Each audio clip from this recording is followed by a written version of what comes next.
Okay, well, this is a little experiment here, and it's been a while since I've done a video recording of the Ham Palace, but here we are. This will be an interesting little venture here. Um, Maybe one of these days I'll do it live on podbean.com, but I got the logo in the background there, and I don't have a super nice studio in the background, so that's why I kind of have this up. Uh, the green screen I have is way too big. I thought it was going to be smaller. It's one of those green screens you put on the chair and it straps into the chair. It's still too big. Still too big for this confined space I have. So I either have to find a smaller green screen, or I don't know what to tell you. But so it's gonna look like I got long black flowing hair because of the shadow. I only got one light source here. I like that. I don't like turning the whole light on. But yeah, so for people listening, you can check this out on my YouTube channel, uh, Mustang 7. I believe it's Mustang 7 at Mustang 7, but whatever. It's kind of my hodgepodge channel for filmmaking and reviews and all sorts of funny stuff there. I'm just looking at some of my background, my little target board kind of. You can see the target board there. Anyway, um, so yeah, this is one of the reasons why I'm doing this is because there is a sense of immediacy right now because of the state of our Hollywood system. Or I wouldn't say the uh, indie filmmaking as a whole. I think that's kind of the same as it ever was. But I mean, we still have to keep making movies. But I think the inspiration is kind of going out of the window here. I mean, the last Oscars that was just on really shows you that the Honora I hadn't heard of at all, not from anybody, not from anything. Uh, won won the Oscar, and Brutalist I heard of, and a few of the others I have, but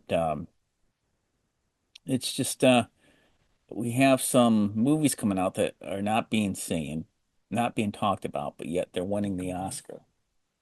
And hey, I'm happy for the guy, the one the best director and all that. Guess it's a very indie movie, and that's cool and all. Uh, but yeah, I think the studios, unfortunately, are failing us, and a lot more than the television studios. But even the television studios haven't been very inspiring as far as the shows that have been coming out. Um, a lot of what HBO puts out has been flopping or not hitting as hard as they thought.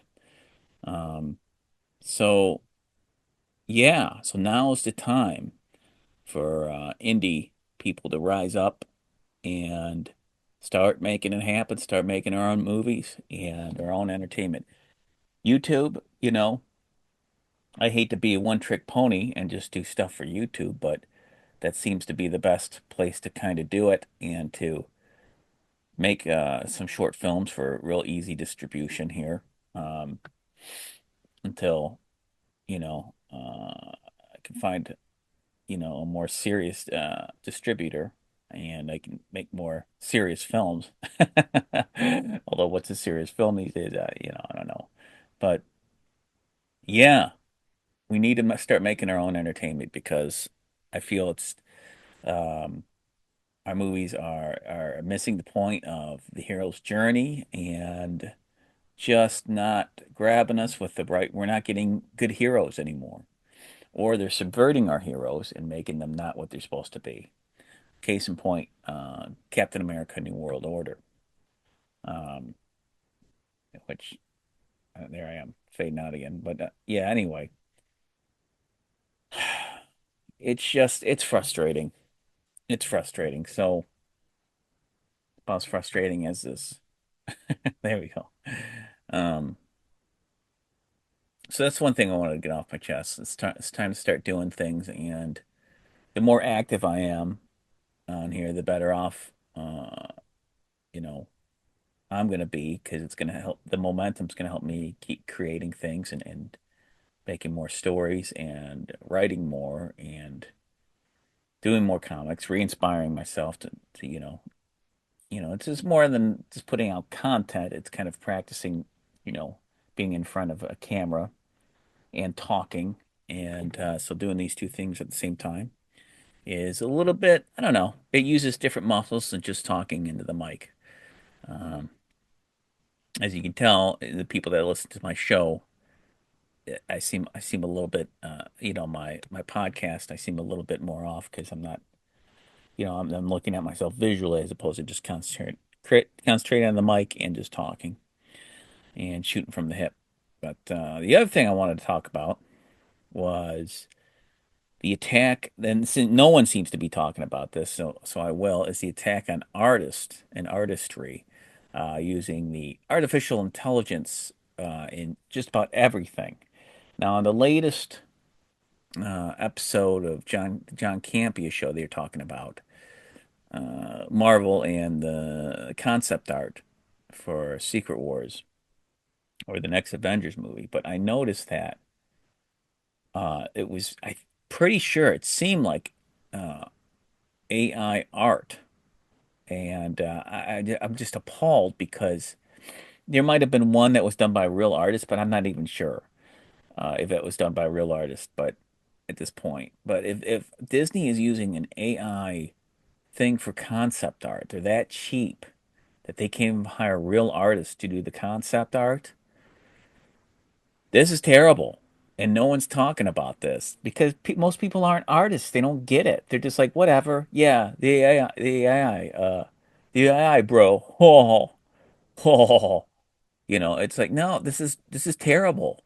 So artists, we all need to step up and say, look, this is crap. Stop using that crap because everyone's lazy. They just want to, oh, just have the computer do it.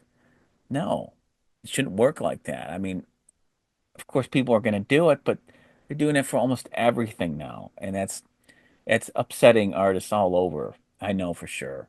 Um, and I know artists can be tough to work with because the art itself can be pretty demanding, and you can kind of get a little bit on the expensive side, and I get that, but I think what you get has a lot more soul and it's a lot. It's better than getting the instant gratification of it. Look, it's all done. It's all done. It's all there. I didn't have to pay anything for it. And artificial intelligence right there. It's like you're losing something and you're becoming lazier, and it's not good ultimately for us. And that's my 2 cents because it's just gonna make everybody if you just let the machines do everything, then it's like, all right, why even get out of bed? Why even get out of bed? Because you're gonna let the uh, the machines get you dressed. It's gonna feed you food, and it's gonna do all the thinking for you, and all the art, and all of that, all the dating. It's gonna date for you too. It's gonna do it all. So stop. It's just we like that. I don't know. It's like everyone likes to the easy out of, and I don't care if you're not an artist. I don't care. It's like you are robbing. If you ask me, artists are one of the biggest minorities out there because the world, the society awards the analytical uh, and the I don't know how you just say that, but the non-artistic mind. That's what rewards. It's the number mind, the one that can you know break down figures and things, that kind of stuff. Not that there's definitely nothing wrong with that. All right, that's great. And people that are great at that, that's awesome. But it's like we need balance here back in the forest of there's definitely an unbalancing between the artists of the world and the ones that are just because we they get screwed. They all get screwed because they don't get paid like they should. And yeah, you could blame the artists for not pricing themselves like they should. But this artificial intelligence doesn't help things at all. If they can just go, oh, I'm just going to have AI do it, and I'm not going to pay you anything. It's like, okay, have fun with that. Have fun with that. Okay, we're not going to have any art, real art here anymore, done by real people. It's like, no, screw you. Screw you. Okay, have a world without any real art. Okay, let's see how that works for you. You know, but that's not right, and that's where I'm taking a stand. I know I'll probably get some grief for it, but that's how I feel. You know. So that's my rant, and I'm sticking to it. And so this is just going to be a short episode because I just wanted to goof around with this, and I wish I could leave it on a funnier note. But there's not that much funny these days. There's not, it's not like there's a lot of dance halls. I I haven't danced in quite a long time. I really need to, and there's no place to do it. I mean, it's terrible. Uh, no one is going out like they used to. I mean, maybe a little bit more now, but we need to go out, folks. We need to go out, be social, and dance the night away once in a while. It's good for the soul. It's good for us. Even if you don't know how to dance, you get up there and move it. Move the body there. Rest in peace. Continue to rest in peace, Gene Hackman. Again, that's really sad. It's terrible. I hope they get to the bottom of this. But I mean, really, the death really isn't the point. It's the living that he did and the legacy that he gave us. I'll probably talk a little bit more. I know on my last podcast I covered Gene Hackman's passing and all that, but I might go into that a little bit more over the next few episodes. The next episode, hopefully, I'll have Skyfall, a review of in my James Bond marathon of Skyfall, which is one of my favorite Daniel Craig Bond movies.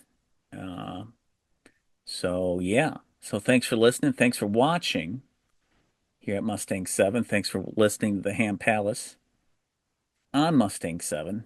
If you don't listen to the Ham Palace, check it out if you like it. Usually I'm a little bit more lighter than this. I'm not as serious. It's about comics and movies. I try to stick to those two areas and kind of it branches off into other things, life lessons, comedy, that kind of stuff. But yeah, hopefully I'll do more of these video podcasts and may have long days, pleasant nights.